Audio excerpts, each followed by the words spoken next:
Ciao, sono Michele Righetti. Oggi facciamo il brano numero 19 del Cesi Marciano. Si tratta della canzonetta di Robert Schumann in tonalità di Do maggiore. Questo è un brano abbastanza particolare, come anche quello che vedremo successivamente di Schumann, perché la mano destra e la mano sinistra sostanzialmente fanno praticamente la stessa cosa. Ora analizziamo da vicino questo brano. Vale sempre la pena di analizzare quanto più possibile una composizione prima di cominciare a studiarla, perché la musica è fatta di schemi, ripetizioni, grandi o piccole, temi ritmici, temi melodici che si ripetono, andamenti paralleli o contrari delle mani ed altre modalità di composizione che ci potrebbero aiutare nello studio e nella comprensione del brano stesso. Nel nostro brano in esame, a prima vista potremmo dire che la mano destra esegue la melodia, mentre la mano sinistra si occupa dell'accompagnamento, ma non è proprio così. D'accordo che dalla battuta 1 alla battuta 8 la mano destra suona la melodia, ma la mano sinistra non esegue semplicemente un accompagnamento. Vediamo infatti che le note più basse suonate con la mano sinistra si muovono parallelamente alla melodia che la mano destra sta suonando. Oltre la melodia, la mano sinistra esegue anche una nota opzionale di accompagnamento che fino alla battuta 8 è il Sol. Poi, dalla battuta 9 alla battuta 15 c'è una sorta di inversione di compiti tra le due mani. La mano sinistra esegue solo la melodia, sempre con moto parallelo rispetto alla melodia suonata con la mano destra. Inoltre, ora è la destra che si occupa di suonare le note opzionali di accompagnamento. Oltre a questo, la destra deve trattenere la nota della melodia, quella più alta, per la durata di un quarto. Quindi è come se avessimo tre linee melodiche. La parte più alta della melodia eseguita dalla mano destra, le note basse di accompagnamento che suona la mano destra e la melodia suonata con la mano sinistra.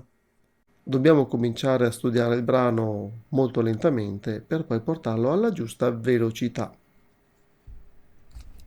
Bene, adesso andiamo a suonare prima a mani separate e poi a mani unite.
Se questo video ti è piaciuto lascia un like ed iscriviti al canale.